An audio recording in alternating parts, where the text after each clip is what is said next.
सभी दोस्तों की सेवा में मैं जावेद नसीम अपना आदाब, सलाम, नमस्कार और सत श्री अकाल पेश करता हूँ।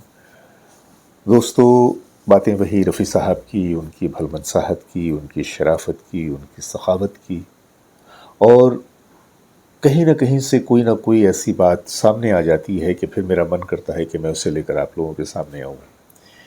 आज भी एक ऐसी ही छोटी-सी कहानी लेकर मैं आपके सामने आया हूँ और इस कहानी में रफ़ी साहब की जो शख्सियत थी, उनका जो किरदार था, उसकी पूरी तस्वीर आपको नज़र आएगी। तो बने रहिए हमारे साथ और देखते रहिए अपना मनपसंद चैनल सिनेमाया। आइए चलते हैं वीडियो की तरफ।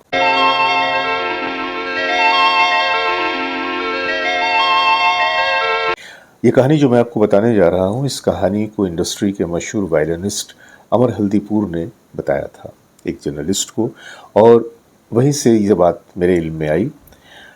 अमर हल्दीपुर, जिन्होंने तकरीबन इंडस्ट्री के सभी बड़े संगीतकारों के साथ काम किया और एक वायलिनिस्ट की हैसियत से उनका एक अच्छा बड़ा मकाम उन्हें हासिल था। उनके एक दोस्त हुआ करते थे, श्रीकांत जी, जो कि नए नए उभरते हुए संगीतकार बन रहे थे और वो चाहते थे कि अपनी एक कंपोजिशन वो रफ़ी साहब से रिकॉर्ड करवाएं। अब रफ़ी साहब से रिकॉर्ड तो करवाएं, लेकिन रफ़ी साहब के जो रेट्स थे उस ज़माने में, उनका जो मुआवजा था वो इतना ज़्यादा था कि हर एक के बस की बात नहीं थी कि रफ़ी साहब को अफोर्ड कर पाता। अब ये रफ़ी साहब की बड़ाई थी, उनका एक बड़प्पन था, उनकी अज़मत थी कि वो उन लोगों के लिए भी गाने गा देते थे जो रफ़ी साहब को पूरे ढंग से मुआवजा अदा नहीं कर पाते थे। ये कहानी भी एक ऐसी ही कहानी है कि जहाँ पे उनके दोस्त, यानी कि अमर हल्दीपुर के दोस्त जिनका नाम श्रीकांत था, उन्होंने अपने इस गीत को रफ़ी साहब से जब रिकॉर्ड करवाना चाहा तो अमर हल्दीपुर ने ज़हीर साहब से बात की। और जैसा कि आप जानते हैं कि ज़हीर साहब उनके सेक्रेटरी भी थे और उनकी बेगम के भाई भी थे, तो रफ़ी साहब के सारे मामलात ज़हीर साहब देखा करते थे। जब इन लोगों ने ज़हीर साहब से रब्ता किया तो ज़हीर साहब ने कहा कि हाँ, गाना तो रिकॉर्ड हो जाएगा, 10,000 रुपये रफ़ी साहब के चार्जेस वो आपको देने होंगे। अब जब 10,000 रुपये की बात आई तो एक लम्हे के लिए थोड़े से दोनों चिंतित हो गए और श्रीकांत जी ने कहा कि भाई, मेरी तो ताकत नहीं है कि मैं रफ़ी साहब को 10,000 रुपये दे सकूं, तो अगर थोड़ी कमी हो जाती तो मेरी ख्वाहिश पूरी हो जाती।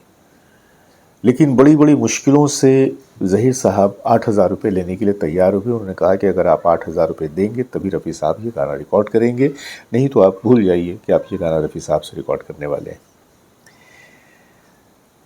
अब श्रीकांत जी जो थे, ये बात सुनकर बड़े मायूस हो गए। उन्हें लगा कि उनका तो सपना ही टूट गया। वो जो सपना था कि मैं रफ़ी साहब से इस गीत को रिकॉर्ड करवाऊंगा, यहाँ तो साफ बात इनकार तक आ गई, क्योंकि मेरे पास 8,000 रुपये जब है नहीं, मैं कहाँ से दूंगा, और जब दूंगा नहीं तो रफ़ी साहब से गाना कैसे रिकॉर्ड होगा। अमर हल्दीपुर ने जब उनकी परेशानी को देखा तो पूछा, क्या बात है, क्यों इतने परेशान हो? उन्होंने बताया कि मैं चाहता था कि रफ़ी साहब हमारे इस गीत को रिकॉर्ड करें, लेकिन अभी तो जो सिचुएशन बन गई है वहाँ तो ये सोचना भी एक सपने जैसा है। तो अमर हल्दीपुर ने कहा कि ऐसा करते हैं, रफ़ी साहब से डायरेक्ट मिलते हैं, फिर बात करते हैं। किसी किसी तरह से उन लोगों ने रफ़ी साहब से वक्त लिया और समय के अनुसार वो रफ़ी साहब के पास पहुँचे। रफ़ी साहब के पास पहुँचने के बाद उन्होंने कहा कि सर, एक मेरा गीत, एक कंपोजिशन है जिस पे मैं चाहता था कि मैं आपकी आवाज़ से फ़ायदा उठाऊँ, आपसे आपसे मैं गीत रिकॉर्ड करवाऊँ। तो रफ़ी साहब ने कहा कि क्या दिक्कत है?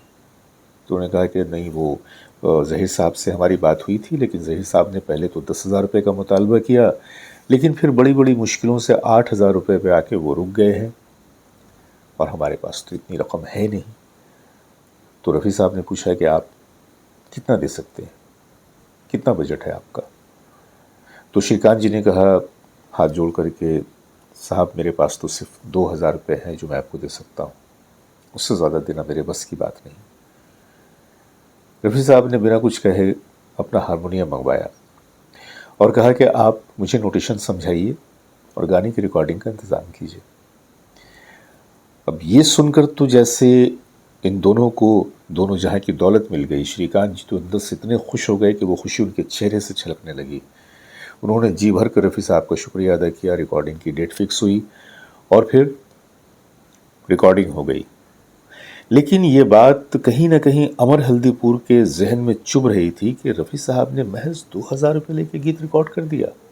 इससे बेहतर तो ये होता कि वो एक नया पैसा नहीं लेते, मुफ्त में गा देते। वो कहीं बेहतर था बजाय इसके कि वो 2000 रुपये लेते। जब इनसे रहा नहीं गया तो रिकॉर्डिंग के बाद इन्होंने रफ़ी साहब को घेर लिया और कहा कि साहब एक बात पूछना चाहता हूँ। रफ़ी साहब ने कहा कि हाँ पूछिए। उन्होंने कहा कि 10,000 रुपये की जगह ज़हीर भाई ने 8,000 रुपये पे एक बात रखी थी, लेकिन फिर आप तैयार हुए और महज 2,000 रुपये पे आप उस गीत को गाने के लिए तैयार हो गए।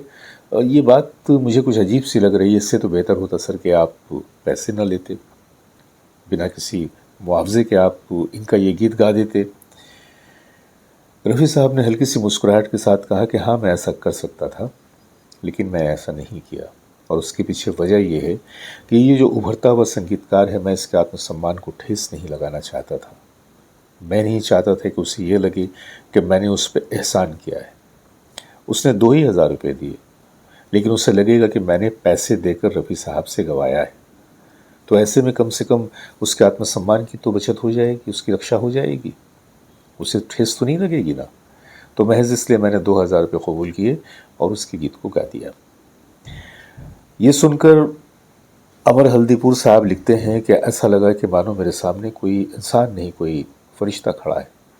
किसी इंसान से हम इतनी बड़ी बात की उम्मीद कैसे कर सकते हैं कि जो सिर्फ न सिर्फ ये कि दूसरों की मजबूरी का ख्याल करे, बल्कि दूसरों के आत्मसम्मान के लिए वो कितना नम्र, कितना झुक गया।